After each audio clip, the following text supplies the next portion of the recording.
Hey guys, అందరికీ happy new year guys. ఇంకా మా వీధిలో సెలబ్రేషన్ చూసారు ఎంత బాగా చేస్తున్నారో. స్టార్టింగ్ ముగ్గు ఉంది కదా, నేనే వేసాను. ఎలా ఉందో కామెంట్ చేయండి. ఇంకా ఫుడ్ వండడం అయితే స్టార్ట్ అయిందనమాట. ఇది 2 kgs చికెన్, అది 1 kg మటన్ అనమాట. ఇంకా నేను మంచిగా రెడీ అయ్యాను, కానీ కుక్ చేసింది నేనే అనే విషయం మర్చిపోయాను.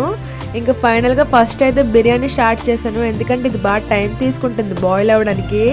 ఇంకా పక్కనే మటన్ ఇంకా చికెన్ కూడా వండేసాను. అసలు నిజంగా బిర్యానీ రైస్ ఎంత బాగా కుక్ అయినాయి అంటే చిన్నది కూడా బ్రేక్ అవ్వలేదు రైస్ అనేది. అంత బాగా కుక్ చేశాను, అంత మంచి చెఫ్ని నేను. ఇంకా నా దగ్గర తినడమే ఆలస్యం అనమాట. మంచిగా ప్లేట్లోకి మొత్తం వేసుకుని ప్రశాంతంగా తిన్నాను. అసలు ప్రతిసారి నేను న్యూ ఇయర్ బయట చేసుకున్నదని ఫస్ట్ టైం ఇంట్లో చేసుకున్నాను. ఎందుకో నాకు కూడా తెలియదు, కానీ ఇంట్లోనే బాగుంది. మీరైతే న్యూ ఇయర్కి ఏం చేశారో కామెంట్ చేసి మన ఛానల్ మంచిగా సబ్స్క్రైబ్ చేసుకోండి గైస్. బాయ్.